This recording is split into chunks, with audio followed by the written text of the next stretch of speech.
Well, happy early Monday here on the Markcast. No days off here and no off season. I've seen a lot of XFL, podcasts taking time off and USFL and all that. Not here on the Markcast talking CFL today. Huge slate early. I see our guests are getting ready here. Let's bring back in Jason and Evan, and then we have our special guest standing by. Gentlemen, how are we doing today? Doing great, Reed. Doing great. Jason, did we get our audio figured out? Looks like maybe not. Okay, we'll get Jason figured out here. Evan, early on the West Coast, how are you doing, sir? Good, yeah, definitely an early morning, but excited to talk about this week's slate of games before they actually happen, which I haven't done yet this season. Definitely looks like an interesting slate. I know we talked about it a bit on the show earlier this week, just kind of a quick little preview. But obviously, we're going to bring in our guest here, and we can definitely have an in-depth discussion for sure. So we're going to bring in our guest here. I appreciate that. Making time. We were in the same building last night, separated by a few tens of thousands of people and many dogs. Farhan, Lalji. How about those Mariners? Oh, they're awesome. Where were you? You didn't talk to me. You just hung out. At least did you have Dorothy with you? You stayed? No, you would have been sad. You would have been disappointed. I had to work, and then I ended up coming in the sixth inning. So I bought tickets and then forgot I had a gig. So I flew in. I missed all of Hancock's debut. I missed all of that stuff. I got there just in time for Cal Raleigh's 2-run home run. Yeah, you know what surprised me in that game was that it had been a while. Like I did get to a game last year, but I was stunned at how many people actually came really, really late. Like you, sixth inning showed up. There were a lot of people that midway through the game, even when we got there and the dog lineup was there, like we got there and it took us a while to get in. And like there were like hundreds, if not thousands of people still outside. And we got in probably in the first inning, near the end of the first. So it was, people enjoy it. It's just you come, whether you come for an inning, whether you come for 9 innings, it's just so much fun at the park. And another 40,000 plus and 7 in a row for this team. Can they just, there's one team ahead of them in the standings, a team I really can't stand. Like, could they just pass them? After that, it doesn't matter to me. No, it doesn't. My buddy, when he got there, my friend that I was meeting, he said, I've never seen a line this long, not for a giveaway. I said, no, it's tremendous. It's tremendous. But we're talking CFL here today. Jason's having audio issues. We'll figure that out. Farhan, how are we feeling here, week 10? Well, I think there's been a lot of unpredictability to this season. You've seen BC and Winnipeg beat up on each other twice. You've seen Ottawa with some miracle comebacks. The only thing we haven't seen is an Edmonton victory, and I don't think we're going to see that again. Chad Kelly looking like an MOP candidate, then getting dinged up, and then Calgary finally winning. So it's been an interesting first part of the season, and I think this week should be no different. Evan, you have any questions for Farhan here while we're sitting? No, I don't think so. But if you want me to elaborate on your question about how the season's gone, I think it's definitely been, in my opinion, a lot of the teams that I thought were going to be good have exceeded my expectations. And then a lot of the teams that have been, bad or towards the bottom have exceeded my expectations, but in a bad way. Like you look at Edmonton, thought they'd maybe have a win or two on the board right now, but they don't. And then you've got a couple teams in the middle, like Saskatchewan and Montreal, who are playing each other this week. We can get into that game. Calgary, I'd like to see, kind of continue to, get up. I mean, they just came off that win against Toronto. Maybe some interesting circumstances there. We talked about that on the show Monday, whenever that was. So yeah, I would excited to see Calgary, maybe get some traction going. And yeah, I mean, Ottawa right now is kind of my big question mark. They had a lot of momentum, swinging in their direction with Dustin Crum for a couple of weeks. But now they've kind of fallen back down to earth a bit. So now they're going up against Toronto, again, one of the stronger teams. Looks like Chad Kelly's going to be back for that one, practicing this week. So really interested to see how that one goes as well. Yeah, Farhan, are we surprised? Elks struggled last year, obviously coming in, just how bad they are. And I mean, you said you don't expect a victory tonight as we record this. Yeah, I didn't think they'd be this bad, right? I mean, I'm a believer in Chris Jones as a head coach, right? And I thought they'd done some good things in the offseason. You question when you spend $500,000 on 2 receivers, right? I'm not sure that's necessarily the best way to build, but I did think they made some improvements in some other areas. And I thought Taylor Cornelius should be better, quite frankly, right? I mean, I know some of the work that he did this offseason, and I applauded them for just saying, look, we've spent, a year and a half, 2 years developing this guy. We like what we see. The physical tools are there.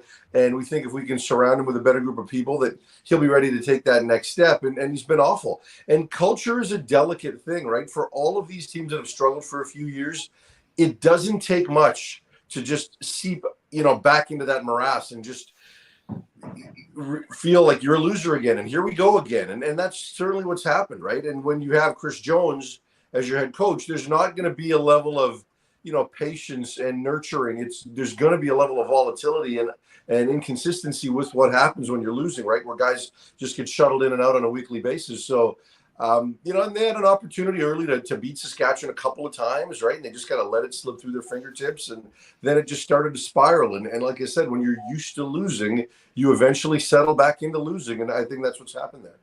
We've talked about the cap and preventing them from getting rid of Chris Jones, and we've seen, we've got a new offensive coordinator there, and we want to talk Ticats as well here with the bye. But, I mean, how hot seat does Jones have to be? I mean, this has to be a really kind of finite situation here, it feels like. Yeah, I think he's safe this year. I really do. And I say that just because there is nobody on that coaching staff that is remotely equipped to be a head coach. There just isn't, right? So, who are you going to fire him and replace him with? When Lapo was on the hot seat a year ago, Bobby Dice had done it before. You could see him doing it again. Mike Benavides had done it before. You could see him do it again. The biggest challenge they had in Ottawa was finding a competent play caller, right? Because nobody had come close to doing that before. Whereas here it's the other way, right? Like you could find an offensive coordinator because Jarius had done it before. Defensively, could you give it to somebody else? I'm sure you could, even if there wasn't a ton of experience, but you can't give somebody else that head coaching job. And nobody around the league wants to touch that mess that's qualified to do it. So, and there really aren't many people sitting on the sidelines. Like you just saw Scott Milanovich get hired as the full-time OC in Hamilton. Like those guys just aren't there. It's few and far between. So it's a tough situation. And ultimately the ops cap got Chris Jones the job because he could do two, right? And now it's keeping him in the job. And look, I'm not advocating for Chris Jones's dismissal, but the fact that the ops cap is this punitive in subsequent years is completely needless. I understand there's two reasons for it. One is to ensure competitive balance, which I get and agree with, but that's what the in-season portion of the cap is about. When it's the other part of the cap, the future years, that doesn't do anything for competitive balance, right? Because it's dead money. It's wrong. It just is. Like if I'm Edmonton and I feel consumer confidence has been so shattered that next year, if I have a complete regime change, I think I can get 5,000 more fans per game. I should be allowed to do that because it doesn't change my competitive balance this year. But the league's preventing it. Now we've seen the other side, right? Saskatchewan probably keeps Craig Dickinson and Jeremy O'Day because they had another year under their contract and they didn't want to deal with that part of the ops cap. So there, there is some good there theoretically, but in Edmonton's case, it's been a complete disaster. I got one more, and then I know Jason has a question for you. Do you see this changing anytime in the future? I mean, is there enough backlash now that you think the league would seriously consider changing things? I think the league should just eliminate the subsequent year penalties on the ops cap for everybody. I just think they should change that within the rule. I don't think there's a lot of momentum to do that. But one thing the league has done is they've found a way to create exemptions. They've taken. They've given teams the ability to say, there's one person where you get to prorate out those losses, right? So the Elks this year are still paying for Jason Moss, right? They prorated that out 5 years ago. They took the hit on Sunderland and Elizondo and everybody else that they owed on, but Moss got prorated. This is the last year of the Moss penalty. They will allow you to flip and change who you tag the prorated salary out to. So maybe they have to deal with it all this year, but then in a year they can make a change. And so I don't know if they'll create some flexibility, but I don't know that they'll eliminate it. But I do think one way or the other, I don't know that this is going to be allowed to continue. It's just not, right? I mean, the fans can't stand it. They're speaking with their pocketbooks. Unless there's a market turnaround, right? I mean, if this team the rest of the way goes 2-8 the rest of the way, there's no chance this regime survives this. But if all of a sudden they go 500 in the last 10 games, maybe it's different. Who knows? Jason, what do you got for Farhan here? Okay, sorry guys for my late entrance here. Okay. Having some technical difficulties. But my question for you, Farhan, is we're hearing a lot about Atlantic expansion and kind of the renewed optimism around it. Some positive reports coming out about, potential interest from St. Mary's in hosting the team there, potential ownership groups being interested in hosting the team there. What have you heard about that? Well, I'm hearing the same things, that there's optimism, but Randy's a guy that knows how to exude optimism, right? Regardless, and he's assured many people that, look, we're not going to let this drag out, seasons and seasons any more than what we've already done. Like, we need to get some answers soon so that we can push this thing forward, right? And if they do the temporary permanent solution on a stadium, it might allow them to be in a position to expand in time for not 2024 but 2025.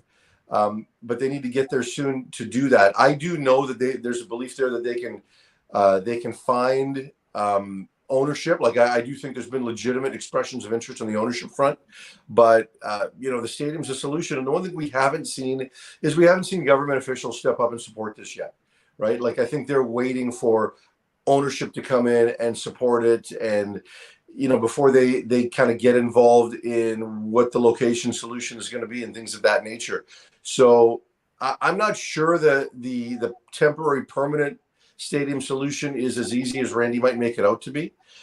Just looking at the venues that are there, because it's either got to be St. Mary's or it's got to be Wanderers Grounds, and Wanderers Grounds seems like it's a long way away from being a viable solution. But ultimately, like, I would love to hear somebody official in government visibly and publicly get behind this, and that hasn't happened yet. Evan, what do you make of all this? The expansion, we just had, and it seems like every year here it kind of peaks up with all this touchdown, and 3 down was going crazy this week talking about all this stuff. Yeah, I've written an article about touchdown Atlantic and everything like that, and the expansion and how that all kind of ties in. Me personally, I mean, this is just an opinion, but I don't know if Halifax, like in Nova Scotia, if that really is the long-term option. Me personally, I would prefer to see like a Quebec City, something like that. I don't know what the infrastructure there looks like, and I don't know. Obviously, I'm not in talks with Randy Ambrosie, right? But I just think, I look at Halifax, I look at everything, their existing venues and the opportunities for expansion, and I think it's going to take a really long time. And again, we've talked about it on the show before. Randy is an extreme optimist, and he'll definitely talk about this. But again, there's a lot of work to be done with the existing 9 teams in that infrastructure before you move forward with a 10th team. So that's kind of where I'm at on that. Yeah, Farhan, how do you feel? I mean, is this, in the 3 years that we've been covering this, it seems like this is the golden kind of chicken, goose, carrot, whatever thing that we've been chasing. What do you really feel? Yeah, look, I think Halifax is the place, and I think it can work there. Quebec City is probably that next biggest market for sure that you can take a look at, but you kind of need the support of the most important business people there, and they don't support it, right? So when you look at Mr. Tongue, who's behind the Laval program, it's pretty clear he doesn't want this there. And the stadium there is certainly bigger than what they've got at St. Mary's, right, with the Rouge et Or, but I don't know that there is enough there for both of those entities, a CFL team and that collegiate team, to be successful. And even they're not what they were, right? Just because the RESQ just isn't that competitive. You've got 2 teams that are at the top of it, and that's just the way it is. And, once in a while you might get a third that can sneak in and make some noise, but it really is just going to be Laval and University of Montreal in that league. So, those 2, when they play each other, draw crowds, but then they go down for the other games significantly. So I don't know that's going to be priority number 1. I think there are the optics around a coast-to-coast league that matter, and they've mattered for people for a long time. So if they can get that, and you're not just drawing from Halifax, but you're drawing from the entire Maritime region, and that's what BC is trying to do here, right? Like, they're now making the games a little more accessible for people in the Okanagan and Vancouver Island. You look at Saskatchewan, and it's a provincial team, right? People have talked about, hey, putting a team in Saskatoon, the university team does well, but the football team, the Riders work because they legitimately can draw from the entire province. And if you take that away, it would hurt the Riders. Even the Bombers, they draw provincially. It's a little more centered around Winnipeg, but they do draw from the existing communities and things of that nature. So I do think it can work in Hamilton if they do it right. But I do think there's a level of apathy even there, saying, look, stop talking about this, right? Like, blank or get off the pot, as it were. So hopefully Randy is right in terms of, we're not going to let this drag on and on even further, because it's dragged on long enough. Welfare check here. How do you feel about the Ticats? Jason's got his shirt on. We're going into the bye week here. What do we make of the Ticats? Yeah, you talk about surprises when we came into this segment, and for me, the Ticats have been the biggest surprise. They have spent a lot of money. Now, for me, I still had a bunch of question marks around this team. even if Bo Levi Mitchell was healthy, because, I just didn't know what that offensive line was going to look like. And I just truthfully didn't think they had enough receiving weapons, proven, experienced guys that have excelled in this league, right? They'd improved in some other areas, though. But, I love Orlando Steinauer, and, I generally like the culture that they've got there. So I'm surprised that it didn't turn a bit faster. Their coaching is high end. And we're going to see, because they do have some holes defensively.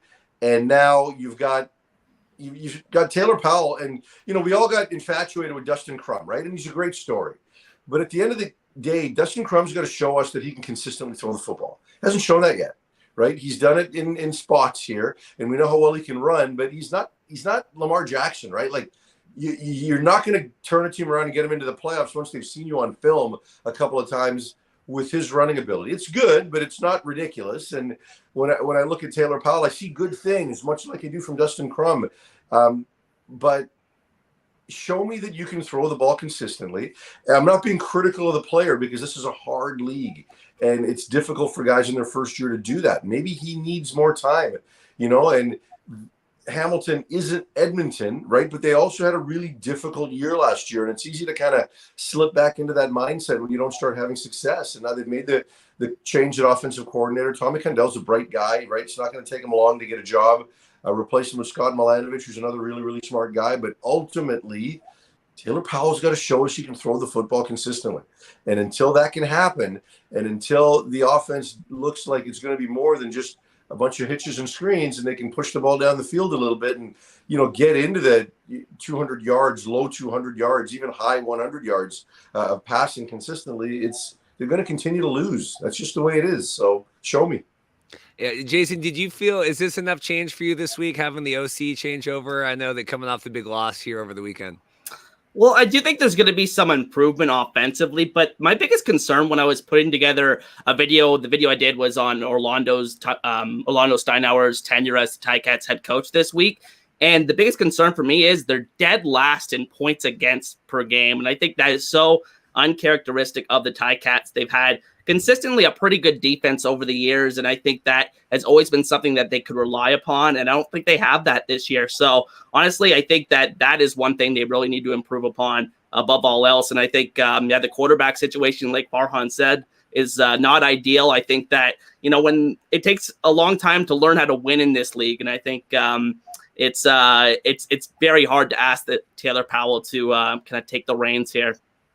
Yeah, I mean, you had covered the Ticats before, right, for News 7. What do you – I don't know. It feels like it's a stopgap, kind of like the Elks did. Hey, we got to make a little bit of a change right now to get people happy. No, this is a meaningful change, right? I mean, it's a little bit different. Like, Stephen McAdoo and Tommy Condell aren't the same guy, right? Like, generally the belief level that is out there, for Stephen McAdoo really rests around – Chris Jones, right? I don't know that anybody else is going to be looking out there for McAdoo. That was also kind of a, an optics move, because I think people in the marketplace are a little bit less enamored with Chris Jones, and they can't make a change there right now. So they do it at OC, and they've got someone there who's done it before.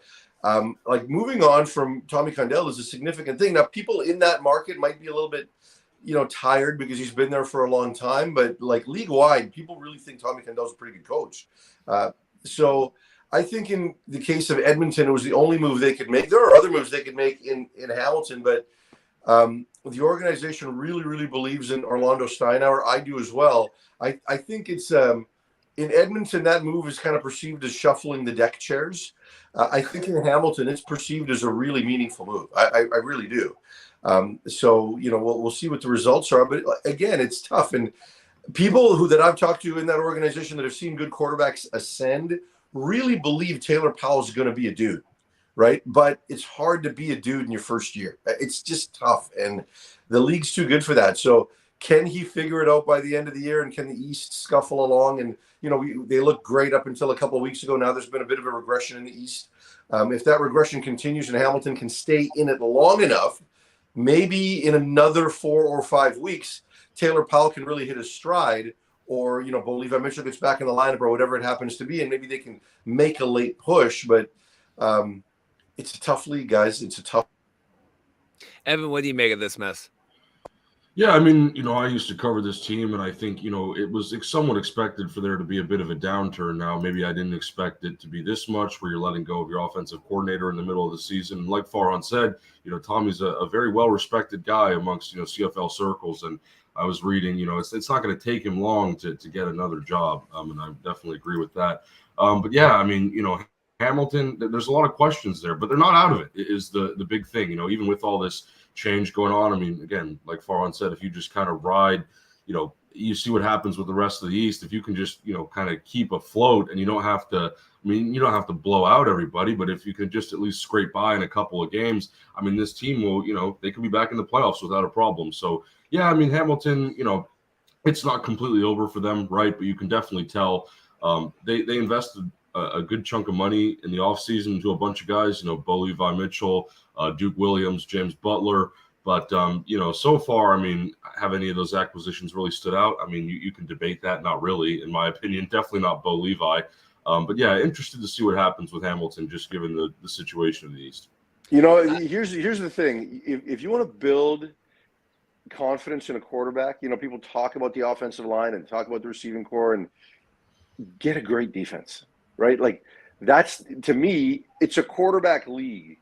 But the best way to develop a quarterback is to make sure he doesn't need to put up 35 points a game, right? Like, if you can build defensively where, you're tackling and you're playing functional defense and you can get other teams off the field, now a quarterback has time. He's got time within a game and he's got time within a season. And, when you look at how that team's been built, defensively, there just hasn't been a consistent pass rush there.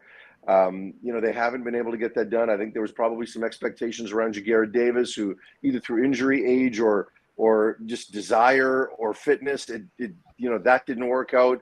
There's holes in the back end at various spots. And then when injuries creep in and you're thin to begin with and you've got holes to begin with, now those small holes just become, big gaps. So it's tough. So whoever's in there at quarterback, there's so much more asked of him that makes it that much more difficult. I got a question here regarding, and we got if you're a few more minutes, and then you got to hop off to do your TSM work. I appreciate you coming on. In terms of the quarterbacks, and we had our good friend Dave Naylor on earlier in the season talking about, like, should there be a neg list? Should the quarterbacks be exempt from the neg list? Here we have the pesky USFL and XFL stealing up all the talent here. Like, what would you like to see in terms of teams being able to acquire more quarterback talent with the neg list? Well, I think they should limit the neg list, first of all, right? Like, it shouldn't be unlimited. Teams shouldn't be able to carry 10 quarterbacks on their neg list, right? I think you should be kind of forced to own in on, who you actually think you've got a chance to get. So if you said, okay, look, you can't put more than 3 quarterbacks on your neg list, that wouldn't be a bad thing.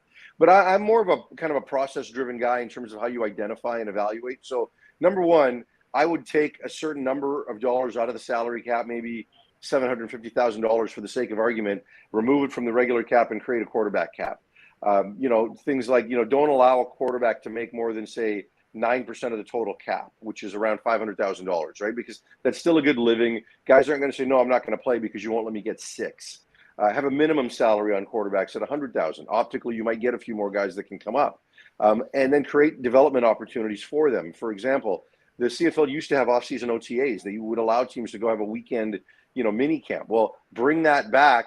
But if you have played more than, say, 18 CFL games, a full season's worth, and I don't mean PR, I mean dressed in game, don't let those guys participate, because you don't want guys getting hurt. The union will probably be more likely to accept something like that if you have some limits on who can participate. But now your starting quarterback doesn't come. Like, he can come and watch film and do all of that, but he doesn't get a single rep, right? Let these other kids get reps and get properly evaluated. I watched Chase Bryce at a Lions practice, and he does individual drills and then sits on his ass, right? Like, stop doing that, right? Let these guys even get scout team reps, but they don't do that. So, for me, I think they need to create meaningful opportunities where you can develop a guy, do some things around the third quarterback. I hate that teams have changed that rule, and like, they've basically made it its own position. Well, that third guy should be your developmental guy, your backup. Ideally, he's got a little bit of experience and can plunge forward in short yardage. But your third guy should be a developmental guy. Like, I like who do we see in? I'm just having a brain cramp here in Toronto that played the second half of the game last week. Yeah, Cameron Dukes. And, you know, whether you do or don't like Cameron Dukes, something was gained there by the Argos playing him for a half. And if they decide to sit Chad Kelly because there's a buffer in the standings and they play Cameron Dukes, something will be gained there. Something's been gained with Taylor Powell. Something has been gained with the quarterback Dustin Crum in Ottawa. What was gained by the BC Lions having 34-year-old Dom Davis go out there and play half of football? Like, you know, he's not the quarterback of your future, right? You know what I mean? So if you kind of change the mechanics of how you handle all three quarterbacks in your roster. So I'm a little more process-based than that. And truthfully, like, if you talk to CFL executives about who in the USFL and XFL could really help, you know, McLeod Bethel Thompson notwithstanding, there weren't a lot of guys that told me, yeah, that quarterback should be in our league and can make it better. Here's where those spring leagues have really hurt the CFL. The offensive lineman talent available is not as good. It's so hard for these guys to bring in quality offensive tackles, right? Because those are the scarce commodity in football across the board. So, you know, that's hurt the quarterbacks more than the quarterbacks itself. Jason, you have anything quick for Farhan before he's got to drop off? Yeah, for sure. So my question is more of a general question, Farhan, is what is the story of the CFL season if you had to just point to one thing so far this year?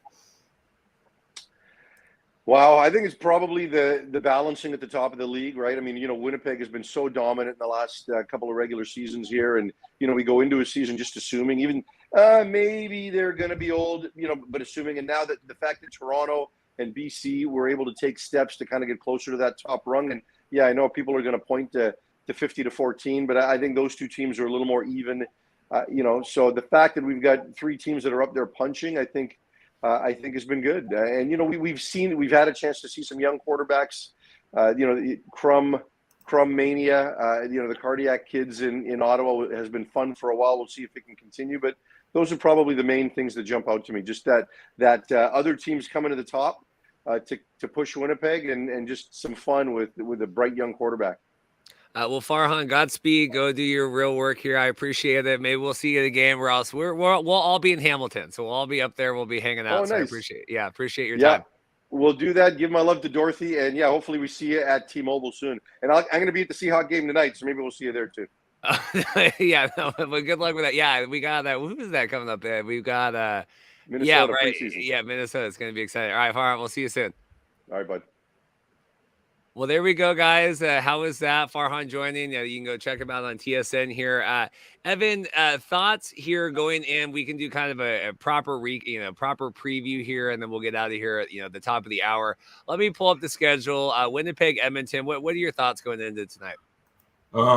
Yeah, not many thoughts with that one, honestly. I think I really hate to be critical every week about this, but I mean, look, man. You know, Winnipeg, Edmonton, the last time these two teams played, I said, look, hear me out. Like, maybe Edmonton has a fighting chance. And they did in the first half of that game. I remember that specifically a couple weeks ago now. But to be honest, I don't know. I think at this point, you know, Edmonton, like, they're looking forward to week 11 in Hamilton when they might have a chance again. And, you know, Winnipeg, I'm interested to see the flow of this game more than anything, but I have no doubt that Winnipeg's going to win this game. I mean, if Edmonton does somehow, you know, pull this one out and, you know, win at home, I mean, boy, that's going to be that's really going to make this CFL week probably more interesting than any of the other ones we've had, but maybe besides that one where we had 3 shootouts or whatever. But, yeah, ultimately, I mean, look, you know, we know at this point what both of those teams bring to the table, and, you know, Winnipeg, in theory, should win this game. I go back to that Ottawa game for them and whatever week that was where they blew the lead and then lost in overtime. I hope that Winnipeg has officially moved on from that, and I hope I don't see that again from them this season. I don't know why I'm bringing that up, but I always bring it up because it was a fun game. But, you know, ultimately from them, yeah, I think that's, you know, if they just need to ride that one out and, you know, move on to the next thing. And Edmonton, I don't know. Maybe they need to move on to the next one too. We'll see. Yeah, Jason, so we've got Trey Ford starting tonight. You know, finally the calls have been made.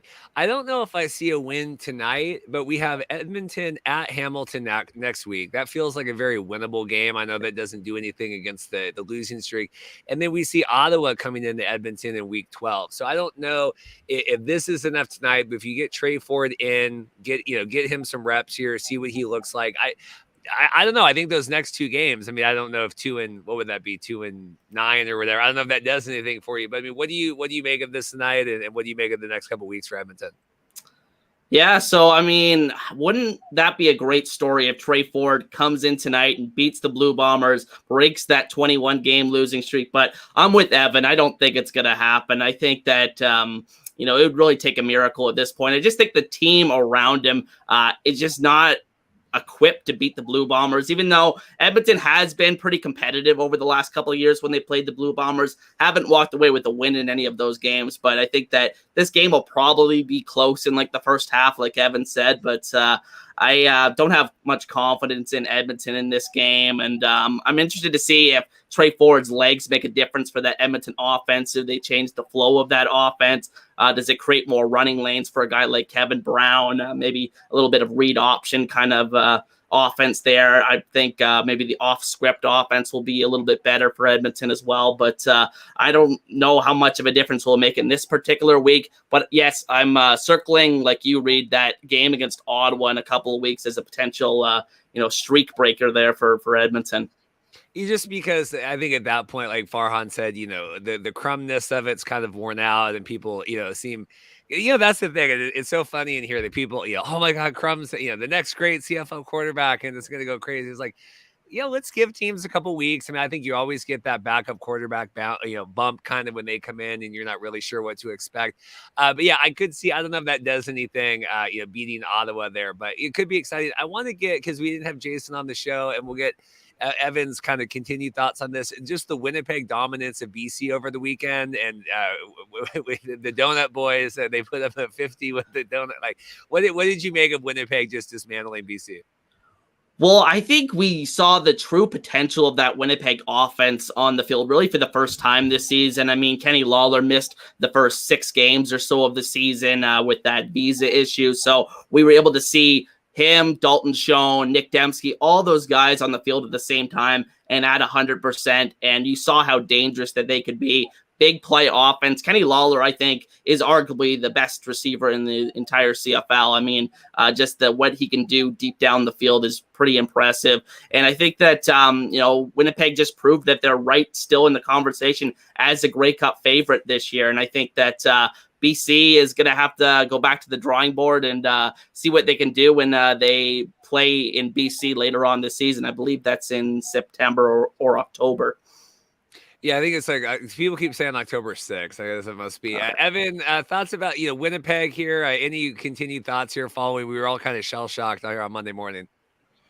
I mean, look, adding Kenny Lawler back helps, and to be honest, I maybe said it on the show at the top of the week. I kind of forgot about Kenny Lawler and what he could do. I knew he was around, right? I knew his situation with the visa. I knew that he was still with the team, but I wasn't really thinking about him this season as someone who was a contributor, just because there was so many other things going on at the time. It kind of got lost, right? And it just wasn't at the front of my mind. But now, yeah, I mean, clearly, welcome back to the CFL, Kenny Lawler. That was last weekend. 7 catches, 200 yards, 1 touchdown. I don't think he's going to do that this game, but all it's going to take against Edmonton, and I think this was the case last time these two teams played too, if you hit 1 or 2 of those deep balls, whether it's to Lawler or Dalton Schoen or Nick Dembski, Rasheed Bailey, whoever it is on the receiving end of that football, that might be it, for Edmonton. And I'm not saying, I mean, I don't want to say Edmonton can't compete in games, because they have, despite the record, despite everything poor that we've said about them, they have, been able to compete against some, good teams. Again, Winnipeg, they were riding with them for a full half, a couple weeks ago. So there's definitely a sign there that could happen. Now, I think for Edmonton, the one thing that I really want to bring up here is this is almost more of an experimental game, because you're putting Trey Ford in for the first time. You're kind of just testing the waters. I don't think there's necessarily an expectation as there was a couple weeks ago, maybe when you still had, some hope. No, well, maybe I shouldn't say that they're out of hope yet, but I mean, you're 0-9. Like, I mean, you need to win out just to, look remotely decent, and we know that's not going to happen. So, ultimately, I think, for them. Edmonton, putting Trey Ford in. They're just kind of, seeing what's on the table here over these next couple games and, maybe what can give them the best shot to win in maybe the final couple weeks of the season so you avoid total disaster. Because I do think the Elks will win, maybe 2 games, the rest of the stretch. That's my sort of evaluation, assumption, whatever you want to call it. But how do you get that done? Now you have to start, throwing more things into the mix and figuring it out, especially given that you've already lost 9 games to start the season.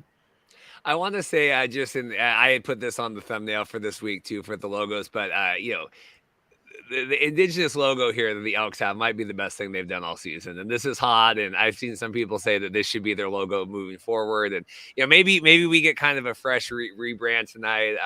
I know people haven't been happy with, the Elk, the rename of the team and all that kind of stuff. But this is hot. I think this got collective appeal for that. Jason, do you have any thoughts on the I guess temporary, but we'll see how long they roll it out.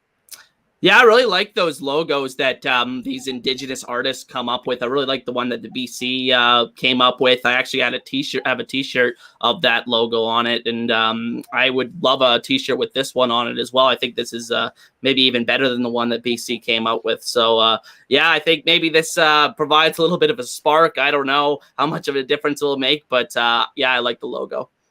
It's hot here. So let's get back. I've seen, I don't know if this is the most exciting game of the week here, but the one tonight, but we have Saskatchewan here going into Montreal. Montreal, I'm trying to remember, did they win? Last week? Yeah, with the dominant win over Hamilton. Evan, thoughts about this one, Saskatchewan traveling into Montreal? Yeah, so this game is a bit interesting because both teams have 4 wins, but Montreal is 1 game behind because of the bye. So you've got Saskatchewan at 500, 4-4, and then you've got Montreal above 500 at 4-3. So Saskatchewan, I don't know. I'm liking Montreal more in this one. Saskatchewan still has a lot of questions. But look, if Saskatchewan does win this game, I think, it might mean – I want to say it might mean more because, then they're 2 games ahead of Calgary maybe. And then you start getting in. Well, that's all numbers, right? I think I've said before, I can't do math to save my life. But look, if Saskatchewan wins this game, I'll tell you right now, it gives them an advantage. And I was saying last week, this week, whenever we had the show, Saskatchewan is one of these teams where, there's a lot of questions, but when you're at 500, it's really choosing your own destiny, and Saskatchewan, I do think, has the ability to win games, unlike, some other teams perhaps in the East. I feel like they do have a bit of a stronger core there. I like Craig Dickerson. I like all those guys, everyone that's on their staff. I really think that there's, something to be worked with there. And, Mason Fine, I think, is still the big question, right? He hasn't really last week, I think, was his best game that we've seen from him so far. But prior to that, it was kind of choppy waters. And look, I'm not going to rule Mason Fine out, but, I think if Mason Fine doesn't work in this game, maybe you start looking at Jake Dolgala or somebody like that because he came in that touchdown Atlantic game and had a nice series. So, yeah, Saskatchewan, a lot of questions. Montreal, look, coming off a big win against Hamilton, this game is at home for them. I would probably favor them in this one. But, Cody Fajardo has been a bit, up and down. You don't really know what you're going to get. And, again, I think I've talked about, Montreal's offense as a whole, how much I like that. William Stanback getting involved for them has been extremely helpful over the past couple of weeks, finally getting him going after a very slow start to the season.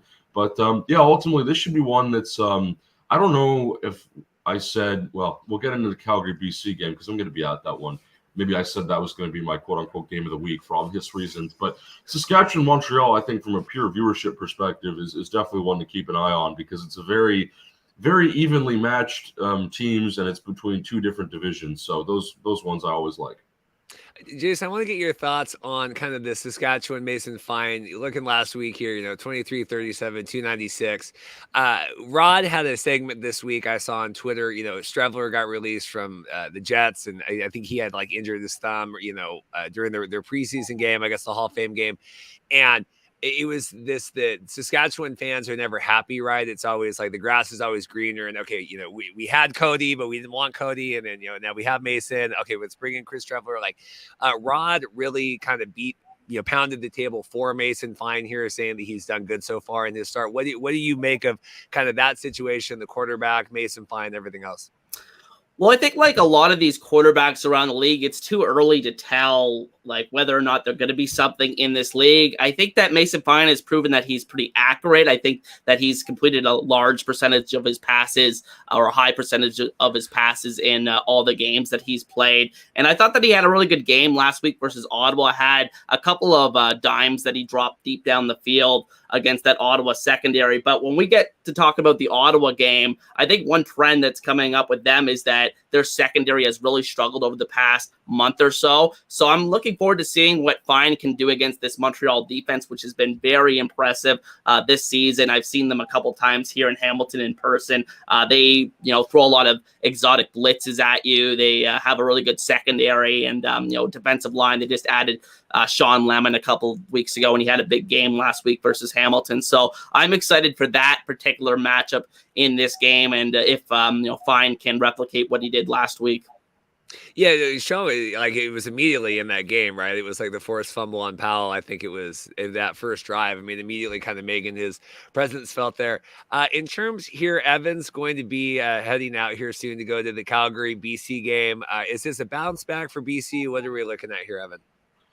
I do think it's a bounce back for BC. I think, I talked about on the show on Monday how, with that Winnipeg game, look, that's disappointing, right? You never want to have a game like that. But Rick Campbell was saying in the locker room, like, guys, time to move on. Next game. Like, don't worry about this. Like, we're still a good team. And I totally agree. Like, the Winnipeg game was just kind of a blip in time. It was one of those mistakes that you have where, you start slow and you just can't pick up. And, you could argue that good teams don't make mistakes like that. But personally, I mean, I still feel like, in a league like the CFL where there's only so many teams, like BC's still going to be in that West final. I keep saying that against Winnipeg. I mean, that's pretty much a lock unless there's some huge upset. And I'll continue to say that over the course of the season, unless BC, goes on some big losing streak or something, which I don't expect to happen with their insane amount of depth that they have. But yes, I do think this is a bounce back game for BC. As much as Calgary needs this win more, like BC could honestly afford another loss, be 6-3. I think they're fine.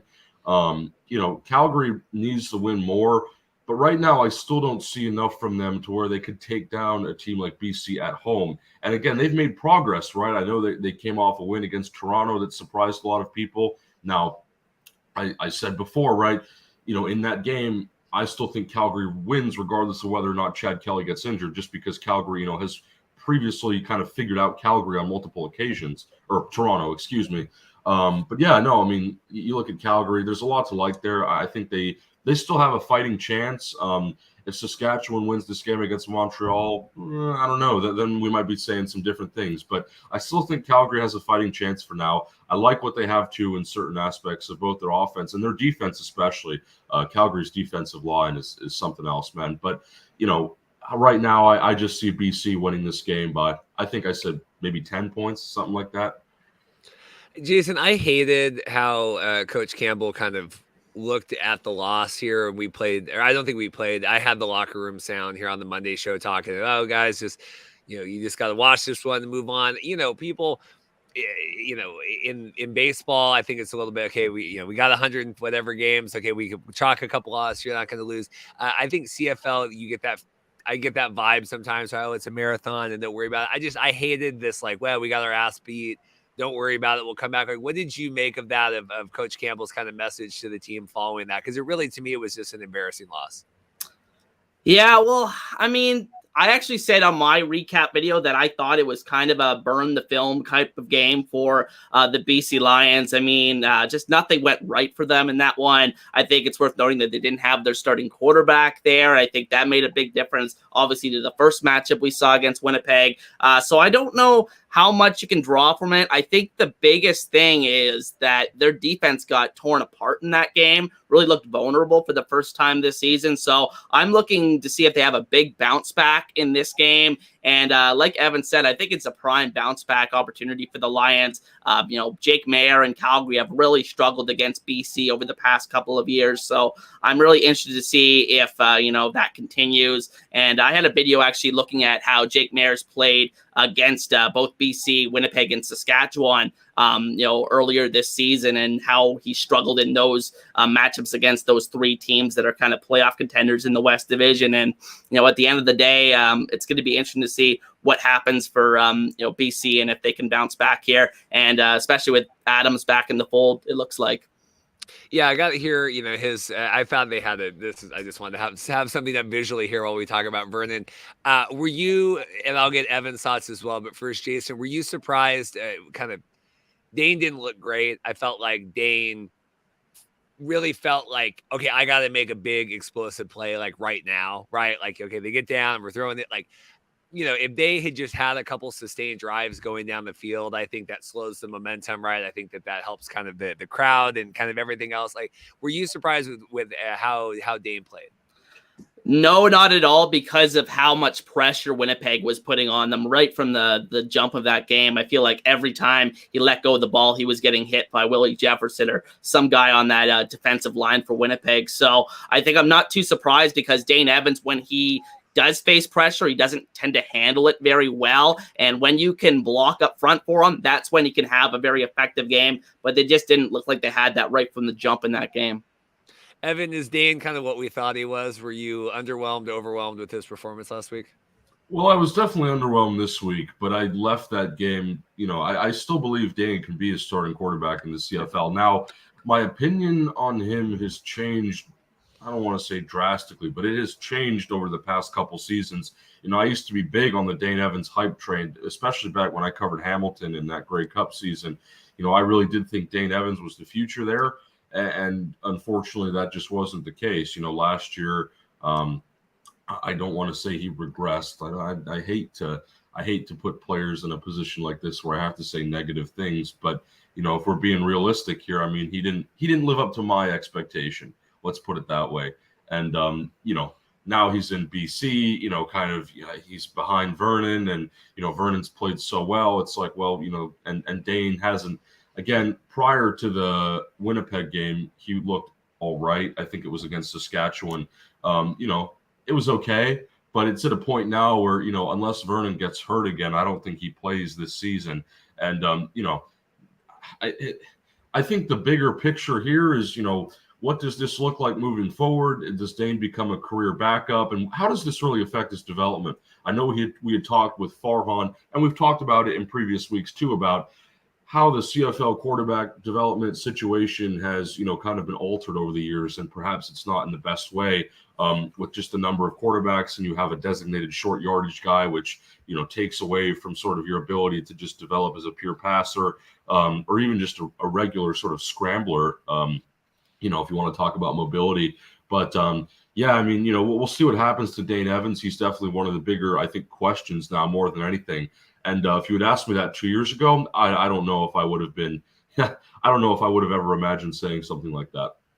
Well, it's crazy. Maybe you look back, like you said, Evan, with the Grey Cups, and here to have Mazzoli and Evans, you keep, or you dish Mazzoli, he gets hurt, then we dish Evans, we bring in Bo. It just, I don't know, Jason, how do you feel about that? As like a Ticats fan here, to be a Rouge and whatever overtime away from a Grey Cup win here 2 seasons ago, now to where we're at. Oh, I think you're on mute. Sorry.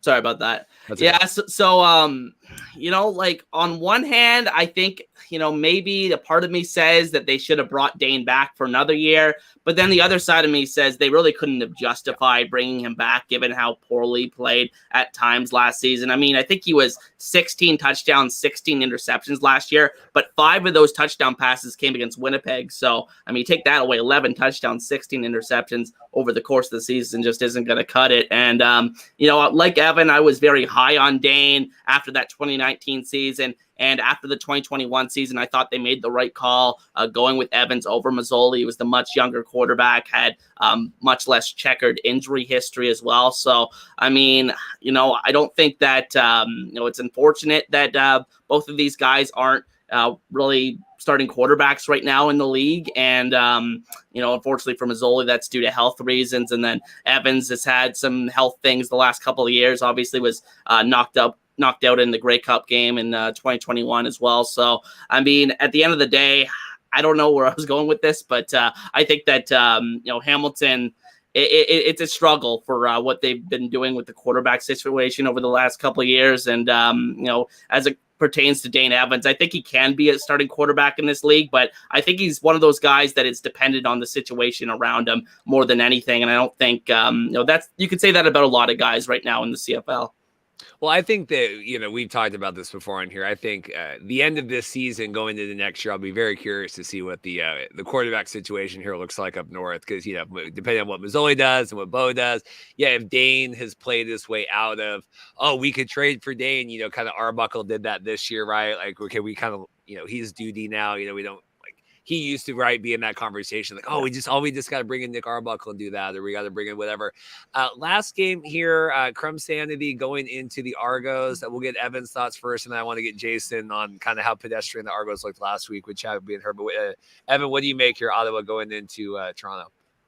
Yeah, I think this game, Toronto should win this game, right? They should get back on track after that Calgary game. We've got Chad Kelly coming back after he got knocked out due to that injury. But even if Ottawa loses this game, like I guess they're projected to, I'm not out on Ottawa yet either. And especially in the East, you look at, between Hamilton, Ottawa, and even Montreal, again, if Saskatchewan wins, Montreal loses, everyone's kind of right in this pot.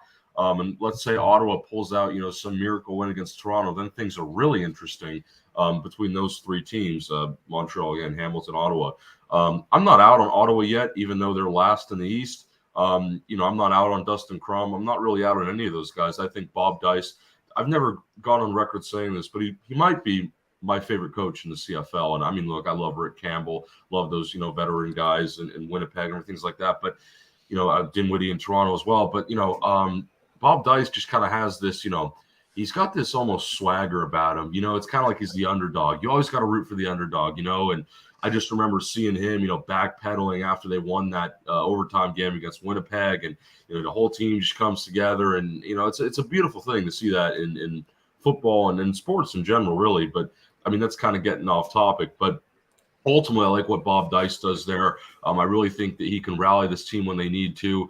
I'm not going to say Ottawa's a playoff team yet, even if they do have hope in the East and things are kind of evening out behind Toronto. I'm not going to say right away that they're a playoff team. The team still has a lot of work to do, and clearly there's still things to be done in the offseason. Even though they've been able to kind of turn things around late, it's still far from perfect. They are not a team that you're going to really put a lot of money into. I think if you're well, maybe not a fan, but you're not going to be placing heavy bets on Ottawa a lot. Let's put it that way. Ottawa, I have hope. Ultimately, I'd probably take a team like. I don't know. I might even take Hamilton over them talent-wise, But look, man, Ottawa, I really wish the best for them. And I do think that there's going to be points in the season. Like, even if they lose this game, they're, 3-6 after that or whatever. I still think they can rally at times, and they'll get back, closer to 500. And even if they finish the season, let's say they finish this season with, 7 or 8 wins. I would still consider that a success given, how rough. You can't forget how rough things were in the first month with Nick Arbuckle, and then, Mazzoli comes back and you have the ultimate heartbreak of him being gone again, and you feel like everything's lost. And then finally, you have Dustin Crum, and there's a bit of hope. And even if it hasn't been the same in recent weeks with him and the rest of the team, there still is something there to work with. And maybe you can build off that, to next year. Maybe you don't have to blow everything up and just cancel the whole thing as some of these other teams have to do. So it's an interesting spot for sure. And, that's more of, I think, an Ottawa season outlook than just their game against Toronto on Sunday. But hey, I think Ottawa has been one of the more talked about teams this season outside of, say, Edmonton for, obvious reasons. Yeah, Jason, what do you make of this? Toronto kind of Kelly gets hurt. They drop, they dropped the game here. I think when you're riding this undefeated thing, I think it's helpful to maybe have a fluky loss like, they had last week. And hey, okay, wasn't our night, like we said with BC or whatever. But what do you make of this, them coming back? And this has got to be a tough one for Ottawa coming in.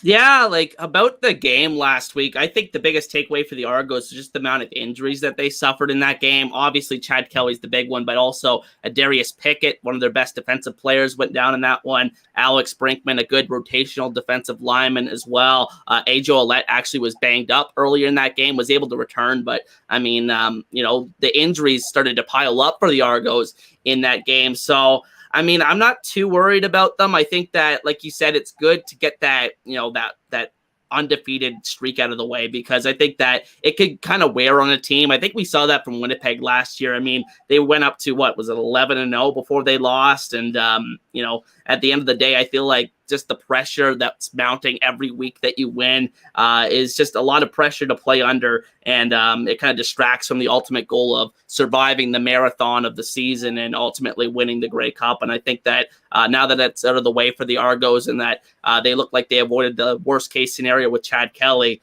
I think that the Argos will be fine going forward. Yeah, I think what was it? Dinwiddie, I think, was saying, or they were quoting him in one of the games. So yeah, we play each game. We're 1-0 every week. I'm like, you can say that, but I think you sit there and I think there's a lot of undue pressure with that. But it should be good. I mean, they still obviously a hot team. Evan, are we glad? Here before we kind of wind out the show that Chad kind of, like we said, avoided kind of the worst case scenario here, just in terms of not only the team and him, but just kind of the marketability of the league right now? Oh, well, absolutely. I mean, look, if you lose Chad Kelly, not only are you losing the starting quarterback of the Toronto Argonauts, who are in Grey Cup contention, you're losing a big part of Canadian football culture right now. And I think that goes without saying, because you look at, Chad Kelly, first of all, he's recognized in the United States because of his background, being the nephew of Jim Kelly. So there's that connection. But then also just, he's playing at such a high level that it's making the game interesting again. And now that's not to say that Zach Collaros and Vernon Adams and a couple of these other guys haven't been doing it for multiple years.